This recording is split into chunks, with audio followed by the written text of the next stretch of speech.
Bienvenidos amigos y hermanos, con ustedes una vez más su programa La Gracia Revelada. Bienvenido a este canal, a este portal de estudio, esperando que estén siendo bendecidos por el Todopoderoso, que la gracia de Dios le esté cubriendo, le esté bendiciendo y que podamos ser edificados grandemente con la exposición de la palabra de Dios. Esperando que sobre todas las cosas Dios sea glorificado, que lo podamos conocer de una manera más clara, más precisa y podamos adorarlo mejor.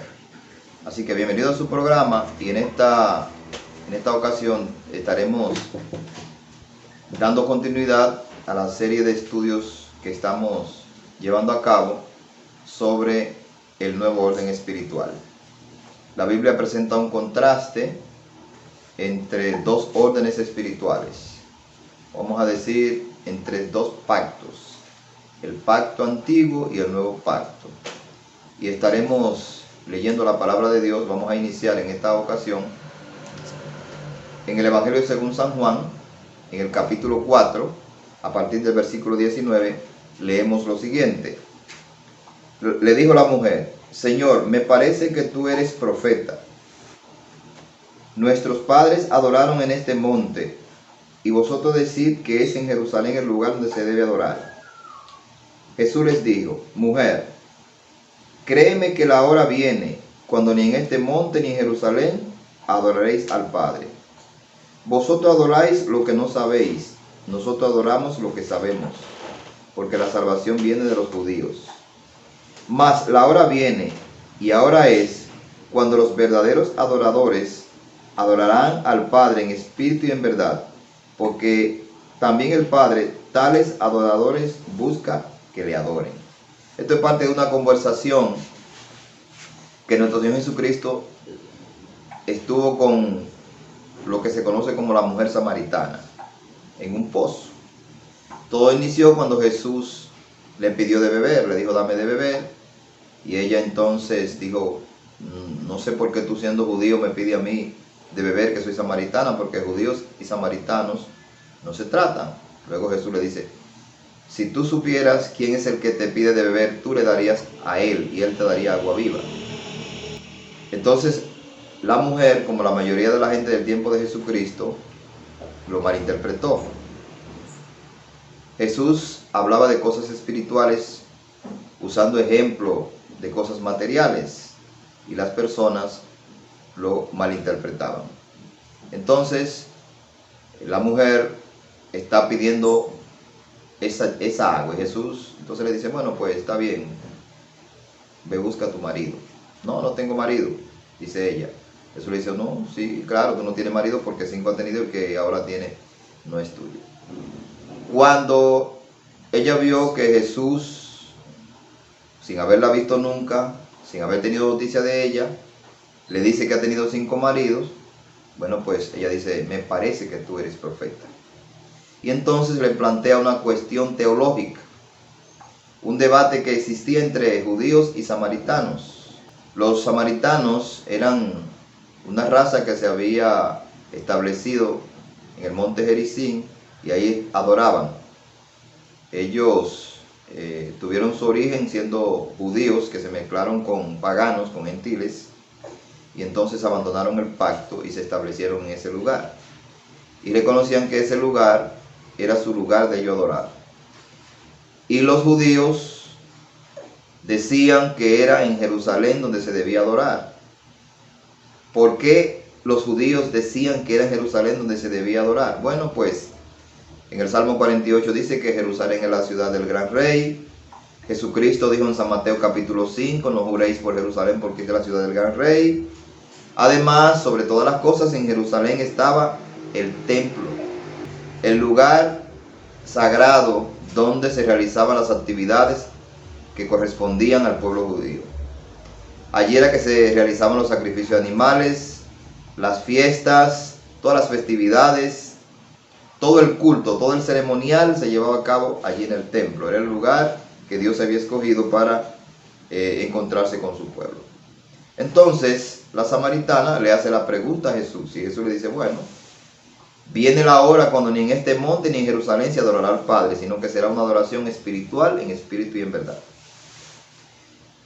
Ustedes adoran lo que no saben, nosotros adoramos lo que sabemos. Es decir, nosotros somos judíos y estamos adorando en Jerusalén porque así lo estableció Dios. Ese fue el lugar que Él escogió, en el templo. ¿Por qué? Porque allí estaban ministrando los sacerdotes que tenían que verificar que cada sacrificio que se llevase a ese lugar fuese el correcto, el apropiado, como Dios lo había estipulado en la ley. Pero Jesús le dice, viene la hora, y es ahora, ya ha llegado, cuando los verdaderos adoradores adorarán al Padre en espíritu y en verdad. Más adelante, en Hechos capítulo 17, versículo 24, dice que el Dios que hizo el cielo, la tierra, el mar y todas las cosas que en ellos hay, no habita en templos hechos por manos humanas.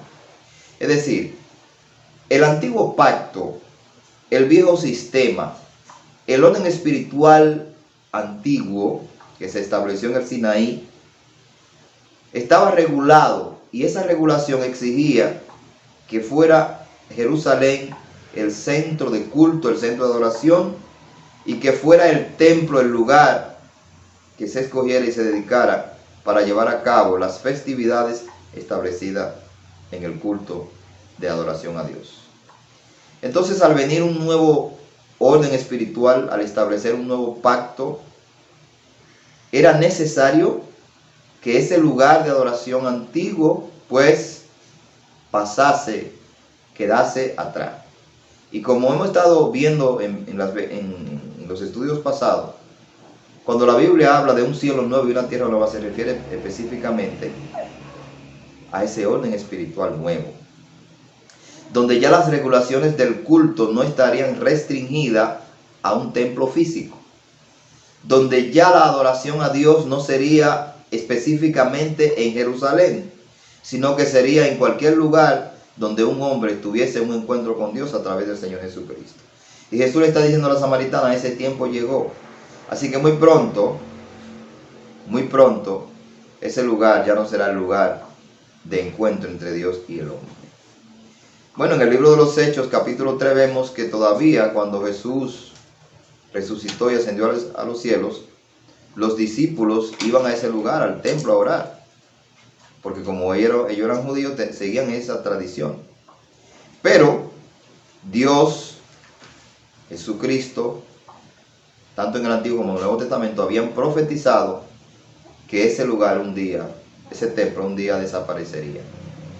Para que el foco de atención ahora fuera en el verdadero templo, en el templo espiritual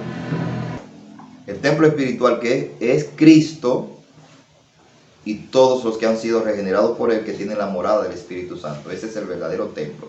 Por eso te encuentras en las cartas que el apóstol Pablo escribió, donde él habla muchas veces que nosotros somos el templo de Dios y que Dios mora en nosotros. Ese es el nuevo lugar, el nuevo templo.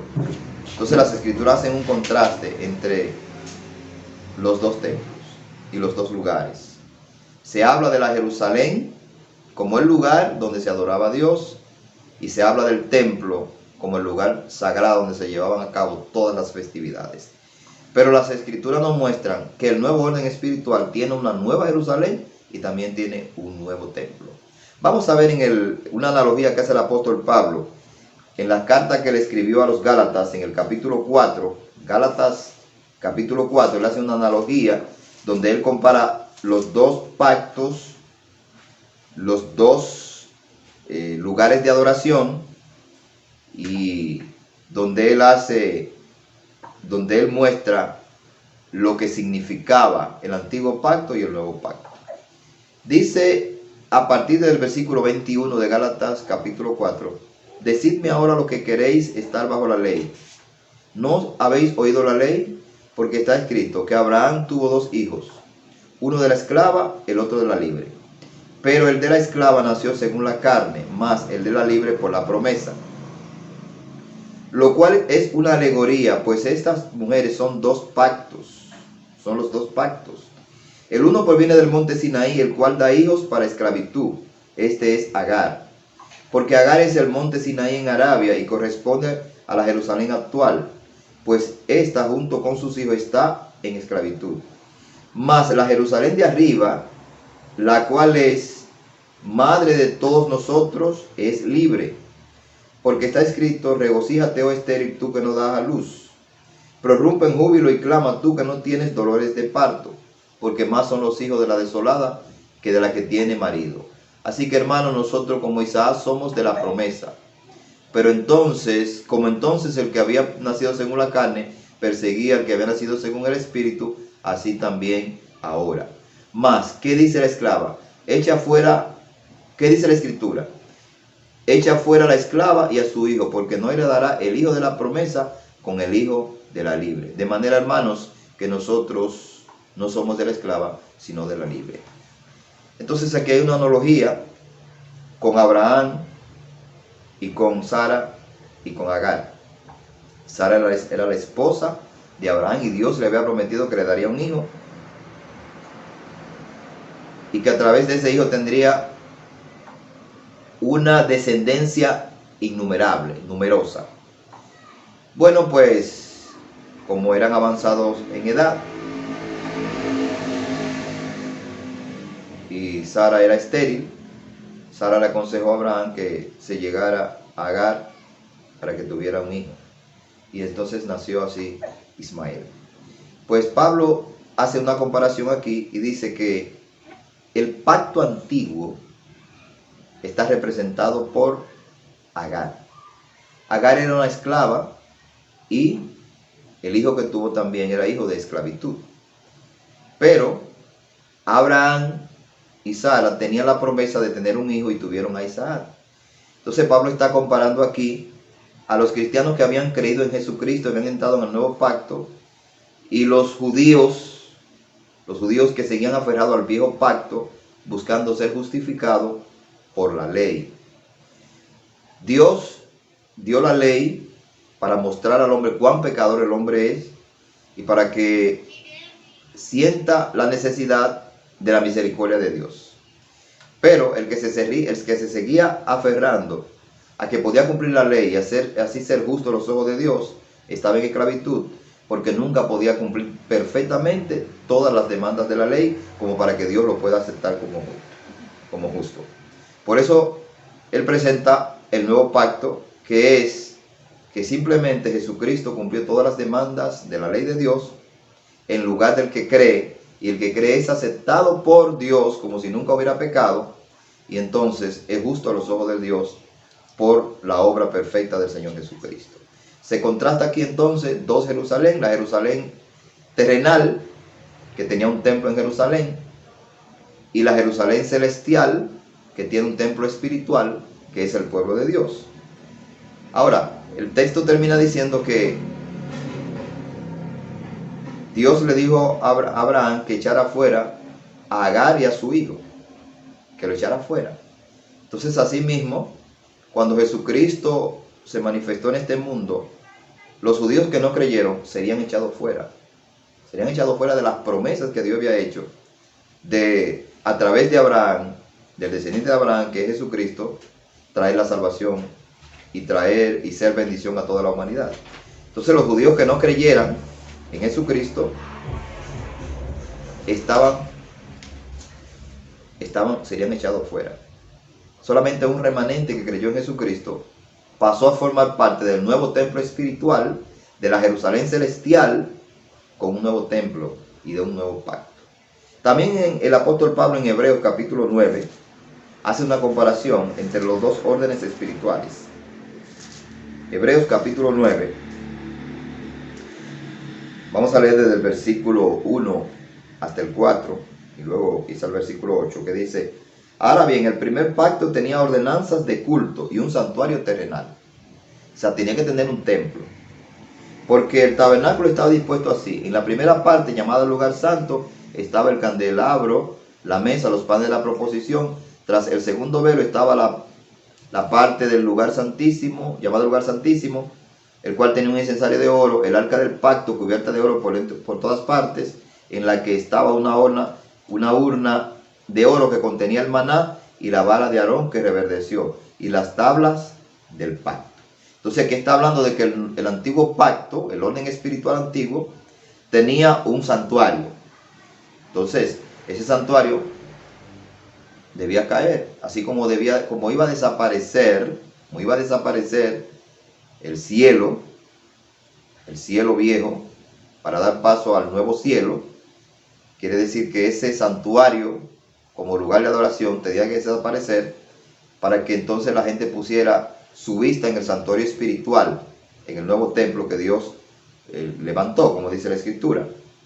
Entonces, nos dice en el versículo 7, pero en la segunda parte, solo el sumo sacerdote una vez al año, no sin sangre, la cual se ofrece por sí mismo y por los pecados de ignorancia del pueblo.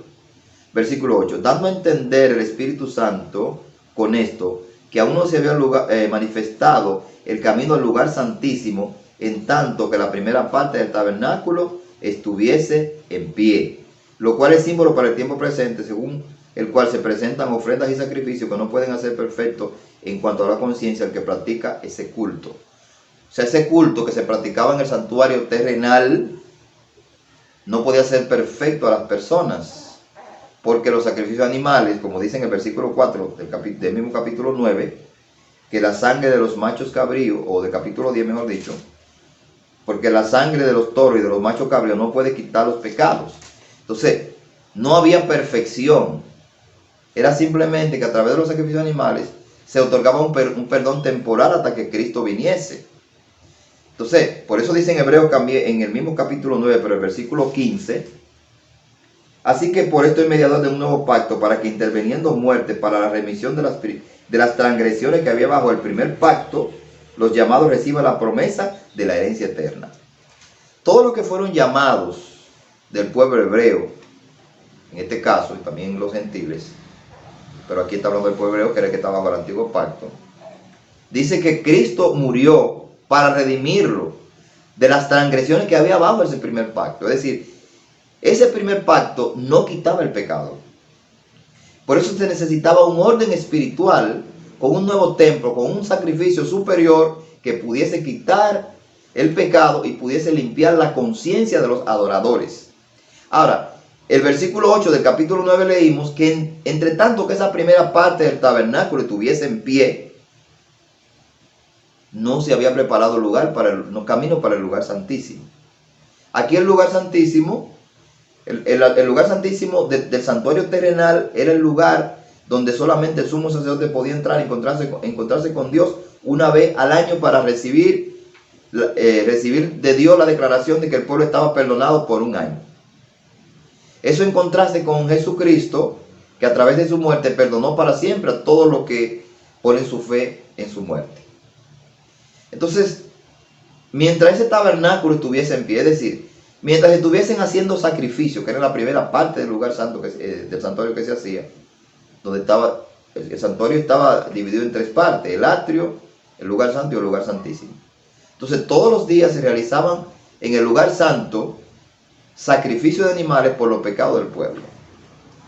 Dice aquí que mientras tanto esa primera parte estuviese en pie, mientras tanto se estuviese sacrificando animales y llevando la sangre al lugar santo en la cortina del velo para poder ser perdonado temporalmente, cubiertos sus pecados, no quitados, entonces no se había preparado camino para el lugar santísimo. Cuando el sacerdote entraba al lugar santísimo, eso era una representación, una sombra de Cristo, que con su muerte nos lleva a la presencia de Dios. Entonces, es claro que aún las personas del Antiguo Testamento que ponían fe en Dios, como Moisés, David, Salomón y toda esa gente que fueron grandes hombres de Dios, no eran completamente perdonados, porque ese perdón sería específico cuando Jesucristo muriera. Por eso era necesario que ese templo un día desapareciese. Y en el Evangelio según San Mateo, capítulo 24, Jesucristo anunció que ese templo iba a caer. Capítulo 24 del Evangelio según San Mateo, leemos los versículos 1 al 3, que dice: Cuando Jesús salió del templo, se acercaron sus discípulos para mostrarle los edificios del templo. Respondiendo, él les dijo: ¿Veis todo esto? De cierto os digo, no quedará aquí piedra sobre piedra que no sea derribada. Versículo 3. Y estando él sentado en el monte de los olivos, los discípulos se le acercaron aparte diciendo, dinos cuándo serán estas cosas y qué señal habrá de tu venida y del fin del siglo. No del mundo, sino del siglo. Porque este nuevo orden espiritual en la Biblia es llamado el nuevo siglo, que más adelante estaremos explicando a qué se refiere la Biblia cuando habla del presente siglo y el siglo venidero. Bueno, pues aquí está diciendo que ese templo un día sería derribado. Y sería derribado porque ya no se necesitaría, porque la presencia de Dios ya no estaría en ese lugar. En el capítulo 23 del versículo 38 de Mateo dice, he aquí vuestra casa os es dejada desierta. Es decir, Dios abandonaría ese lugar porque el verdadero templo ya llegaría. Dice en Juan capítulo 1 versículo 14, aquel verbo fue hecho carne y puso su tabernáculo entre nosotros, es decir, su templo. El verdadero templo ahora es el Jesucristo y su pueblo, que somos uno con él. 1 Corintios 6:17 dice que el que se une con el Señor es un solo espíritu con él. De manera que nuestro énfasis no debe ser ya la adoración en un templo físico, sino un corazón obediente, rendido a los pies del Señor Jesucristo. Era necesario que ese templo un día cayese, porque mientras ese templo estuviese en pie, el símbolo de la religión judía estaría firme. Mientras ese templo estuviese en pie, los adoradores seguirían yendo a ese lugar, los judíos. Entonces, cuando ese templo fuera derribado, era una señal definitiva de que Dios había roto ya con el antiguo pacto. Cuando ese templo fuera derribado, era una señal de que ya los sacrificios animales, de que ya el sistema levítico de sacerdotes, de que ya la ley no tendría más vigor, sino que ahora entraría el nuevo orden espiritual. Alguien puede decir, bueno, pero el nuevo pacto se introdujo cuando Jesucristo murió. Sí, ahí se inició el nuevo pacto, pero no finalizó completamente el antiguo pacto. Porque Hebreos capítulo 8, versículo 13 dice, al decir nuevo pacto ha dado por viejo al antiguo, y lo que se da por viejo se envejece y está próximo a desaparecer. Es decir, el antiguo pacto no había desaparecido, aunque el nuevo pacto se había inaugurado. Ambos pactos coexistieron por un tiempo, lo que se conoce como el periodo de transición, en donde la mente de la gente ahora debía trasladarse de un templo físico a un templo espiritual, donde debían poner su mirada ya no en una Jerusalén terrenal, sino en la Jerusalén celestial. Por eso es que encontramos en Apocalipsis una nueva Jerusalén descendiendo del cielo de Dios. Esa Jerusalén que Gálatas capítulo 4 dice que es madre de todos nosotros. Pero no es una Jerusalén física que descendería del cielo, sino el reino de Dios que se manifestaría en la tierra a través de los creyentes en Jesucristo. Ese es el nuevo orden espiritual. Ahora, los profetas en el Antiguo Testamento también habían profetizado que un día desaparecería ese templo para dar paso a ese nuevo orden espiritual. Vamos a leer en el libro del profeta Isaías, en el capítulo 27, donde vamos a ver cómo el profeta habló de algo que sucedería, que el pecado de su pueblo, del pueblo de Dios, sería removido cuando ese templo un día desapareciese. Vamos a leer en Isaías capítulo 27, por ejemplo, aquí en el versículo 6 nos dice, días vendrán cuando Jacob echará raíces, florecerá y echará renuevos Israel, y la faz del mundo llenará de su fruto. Ahora, es importante aclarar algo. Las escrituras tienen muchas promesas para Israel en el Antiguo Testamento. Y eso puede confundir a muchas personas porque dicen, bueno, pero entonces Israel no desapareció como pueblo escogido de Dios, porque tiene promesas. Bueno, el Nuevo Testamento explica, aclara, que esas promesas se cumplen con el Israel que creyó. O sea, los descendientes de Israel físico que creyeron en Jesucristo son los herederos de esa promesa. Entonces aquí está diciendo que Israel llenaría, florecería y que llenaría la faz del mundo de su fruto. No está hablando más que de la iglesia de Jesucristo, que en su inicio estuvo compuesta por judíos y que esos judíos creyentes, bueno, pues en su tiempo evangelizaron al mundo entero, como el apóstol Pablo lo explica en la carta que le escribió a los Colosenses, capítulo 1, versículo 6, versículo 23, y también en Romanos, capítulo 1, versículo 8. Entonces, ahí está cumpliendo, ahí en esos textos del Nuevo Testamento, se nota con toda claridad que Israel, el Israel espiritual, el Israel que creyó, el remanente de Israel, eso llenaron el mundo del conocimiento de Dios. Leemos entonces en el versículo 9 que dice: de esta manera pues será perdonada la iniquidad de Jacob, y este será todo el fruto de la remoción de su pecado, cuando haga todas las piedras del altar como piedras de cal desmenuzadas, y no se levanten los símbolos de acera, ni las imágenes del sol. Aquí entonces está diciendo que sería perdonada la iniquidad de Israel, y que sería removido el pecado, porque en el Antiguo Testamento no se removía el pecado. Simplemente se daba un perdón temporal. Cuando Dios estableció el sistema de sacrificio de animales, era para enseñar a Israel dos cosas. Para enseñar la misericordia de Dios, que el pecador dijera: bueno, pues yo soy pecador y debo morir, porque la paga del pecado es muerte.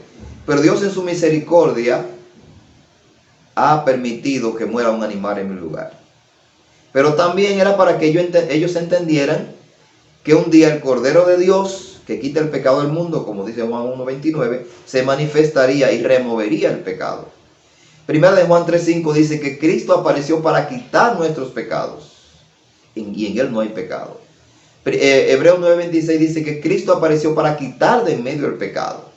De manera que Isaías aquí está profetizando ese tiempo cuando el pecado sí sería quitado. No simplemente sería cubierto, sino que sería quitado. Ahora, dice cuándo. Dice aquí: cuando haga como cal desmenuzada las piedras del altar. Cuando ese altar de sacrificio fuese derribado, mostrando que ya no se necesitaba, porque el verdadero sacrificio se había realizado, entonces la iniquidad sería quitada.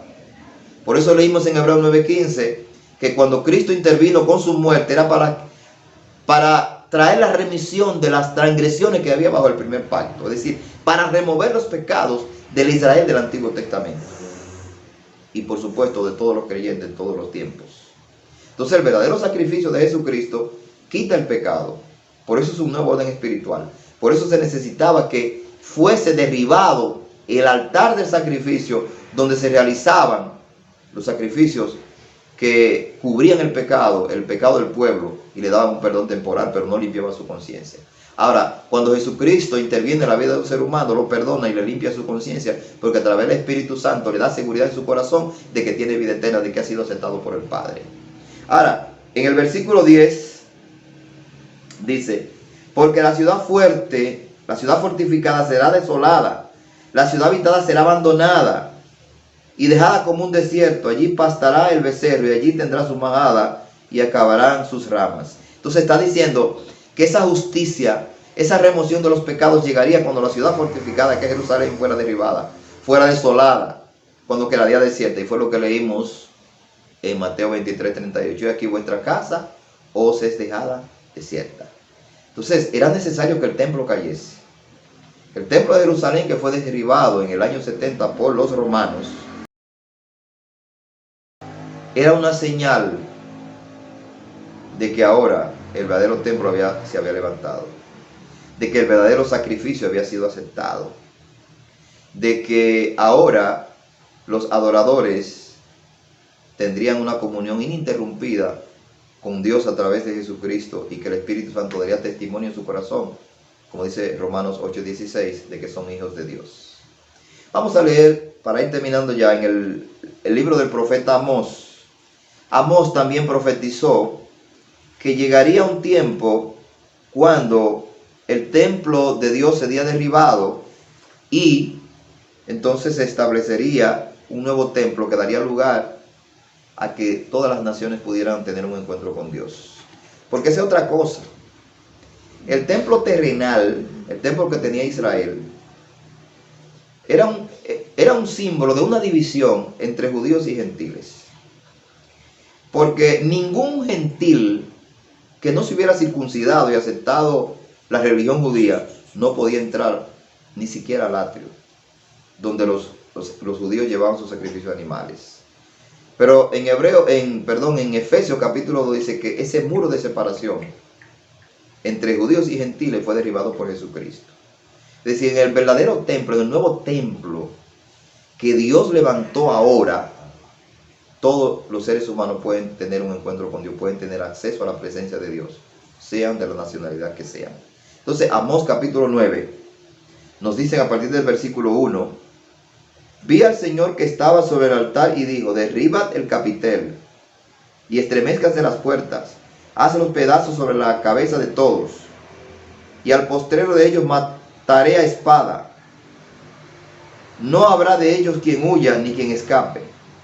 Aunque cavasen hasta el Seol, de allí los tomará mi mano, y aunque subieren hasta el cielo, de allá los haré descender.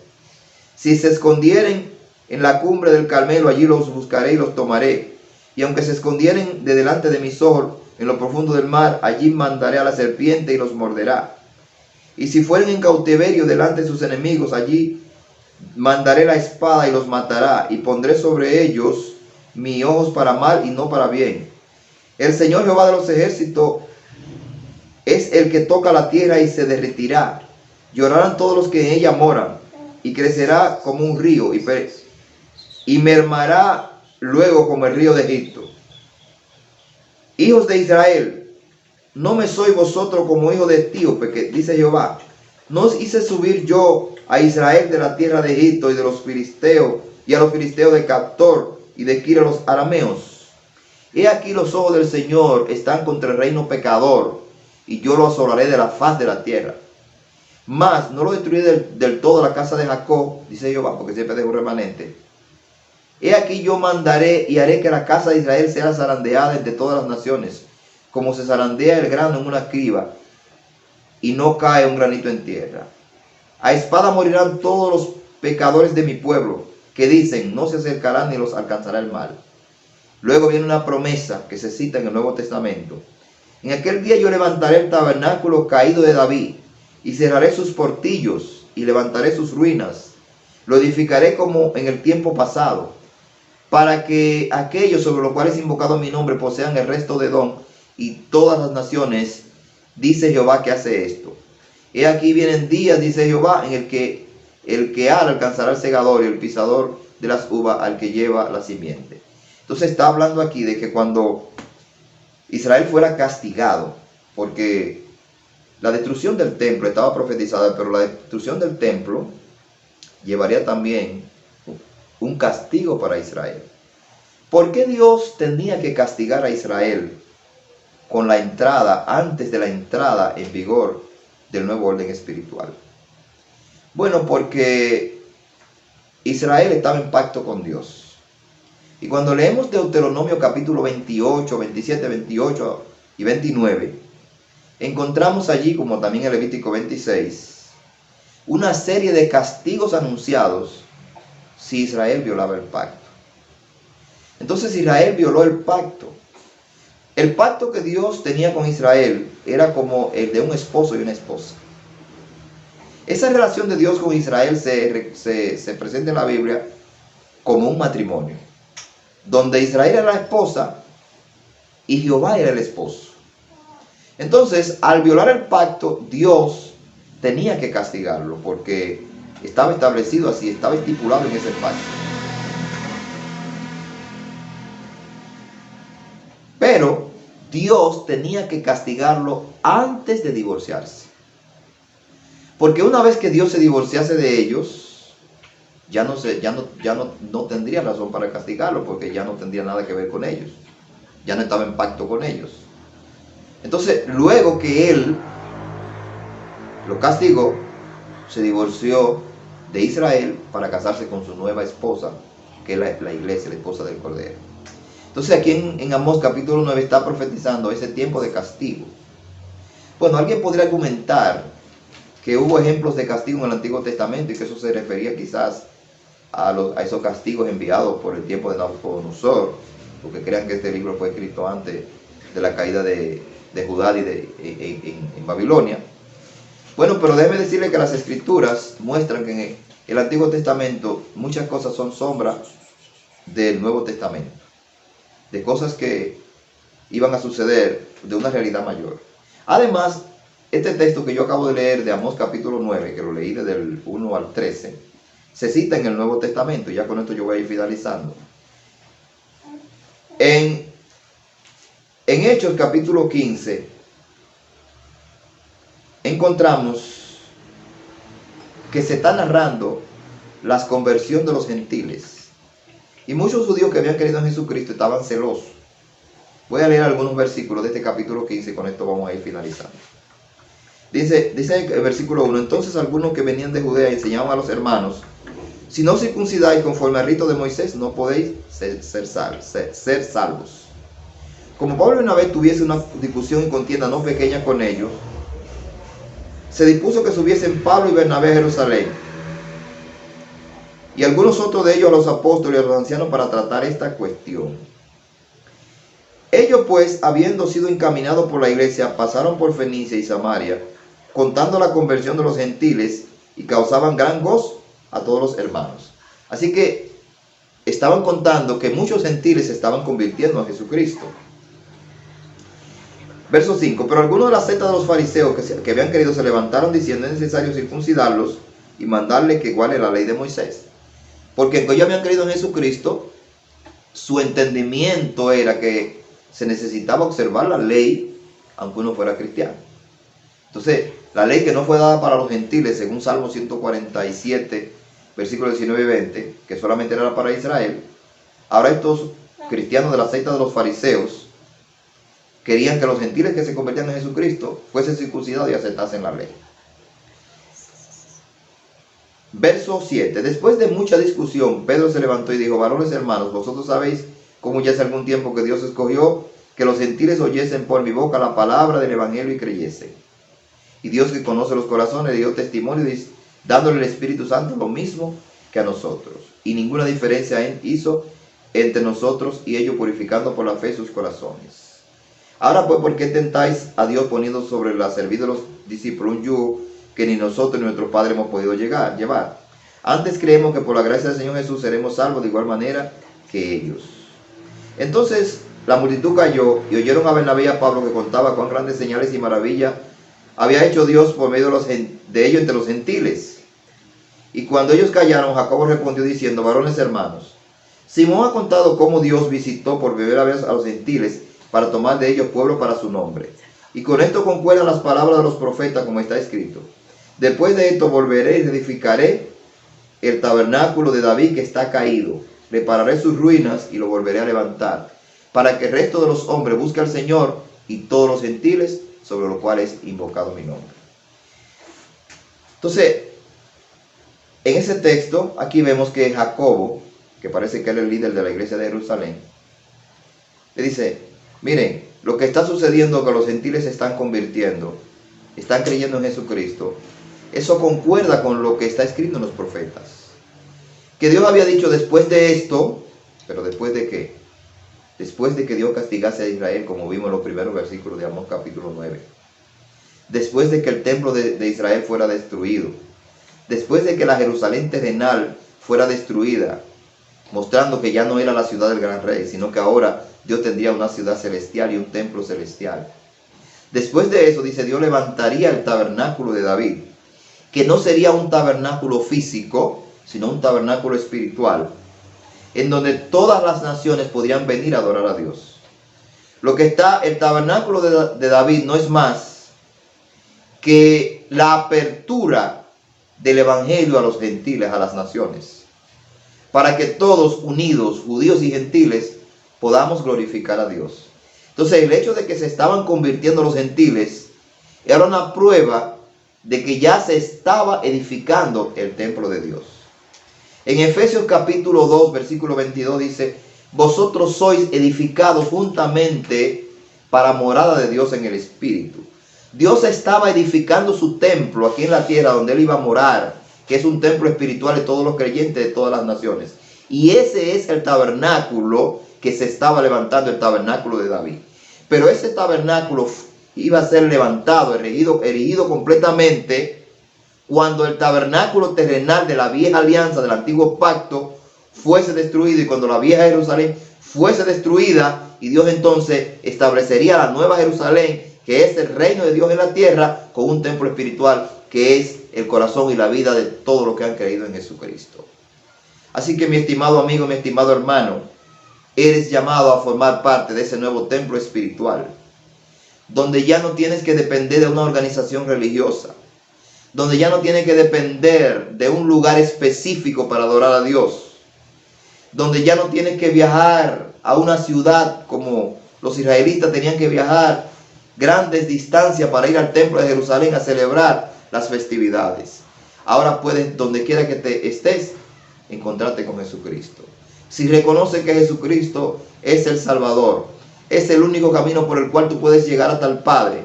Si reconoces que Jesucristo es el que limpia de todo pecado, que te redime y te da una nueva vida, un nuevo corazón, te regenera y te conecta con el Padre, bienvenido eres al gran tabernáculo espiritual que Dios ha levantado.